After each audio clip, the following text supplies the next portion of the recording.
मैं ये जानना चाहता हूँ, क्योंकि आज तारीफ आपकी होनी चाहिए कि आपने ऐसा क्या किया जिससे आपका पर्सनल ब्रांड आपने बिल्ड किया, क्योंकि बहुत लोगों के लिए शिक्षा हो सकती है। मुझे ऐसा लगता है कि अगर आपको किसी एक छोटे से शहर में अपना ब्रांड बनाना हो तो इसके लिए कोई ब्रांडिंग की आवश्यकता, मार्केटिंग की आवश्यकता होती ही नहीं है।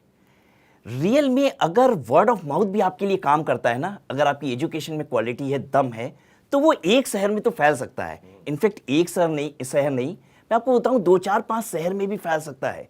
200-400-500 किलोमीटर के लिए मार्केटिंग करनी नहीं चाहिए। अगर आपने मार्केटिंग की तो प्रोडक्ट में दम नहीं है, इसका मतलब प्रोडक्ट में अगर दम है तो मार्केटिंग हो जाएगी। लेकिन हाँ, पूरे इंडिया में अगर उसे स्प्रेड करना हो तो ऑब्वियसली मार्केटिंग चाहिए।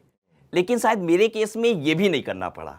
मुझे गवर्नमेंट ऑफ इंडिया ने जो recognition the, best startup of the year का अवार्ड दिया हमें, उसके साथ साथ जो और भी दूसरे अचीवमेंट्स, हमें ग्राउंड ब्रेकिंग सेरेमनी में बुलाया गया जिसमें अनंत अंबानी और पेटीएम के फाउंडर, ऐसे बड़े लोगों के बीच में मुझे भी अपने बिजनेस रिप्रेजेंटेशन के लिए मौका दिया गया।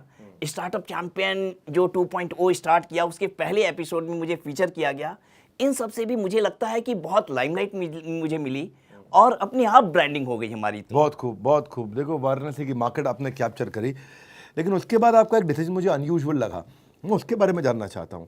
उसके बाद आप केरला पहुँच गए। कहते हैं ना कि वो जब घाट घाट पर लग रहा था आपसे पढ़ने वालों को मेला, फिर भी आप उठ करके चल दिए सीधा केरला। तो ये आपने अपने ढंग से बच्चों को इतना बढ़िया पढ़ाया, प्रीमियर इंस्टीट्यूट में आपने कम प्रोफेशनल फीस, लेकिन मेन मुद्दा ये है कि आपने कहीं ऑफ़र रिजेक्ट किया, आप केरला पहुँच गए, आपको कहीं जॉब का भी ऑफ़र आया। तो ऐसा क्या सोच में बदलाव आया कि जब आपको अच्छा पैकेज भी ऑफ़र किया गया तो पैसा भी आपके मन को नहीं भाया? ऐसा क्या बदलाव आया?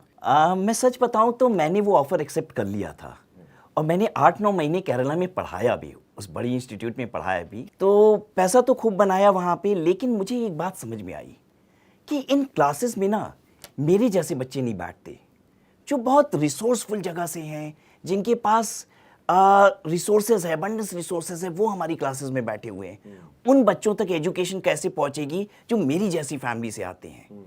हमारे देश की 57% पॉपुलेशन 10,000 रुपये महीने से भी कम कमाती है। वो ऐसी एजुकेशन प्रमोट नहीं कर सकते।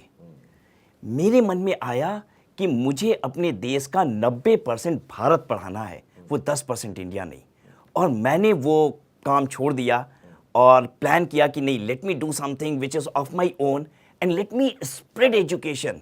देश के कोने कोने में ये पहुँचे और ऐसी नॉमिनल फी पे पहुंचे कि हर बच्चा अफोर्ड कर सके। फीस भी जो माँ बाप ने ये सोचा था ना कि हमारे बच्चे पढ़ नहीं पाएंगे, वो कुछ बड़ा नहीं कर पाएंगे, शायद उनकी आंखों में भी वो आस दिखाई देने लग गई। उनको भी लगा कि नहीं, ये वो लोग खड़े हो गए हैं जो हमारे बच्चे को भी पढ़ाएंगे और उन्हें भी अच्छी एजुकेशन मिलेगी।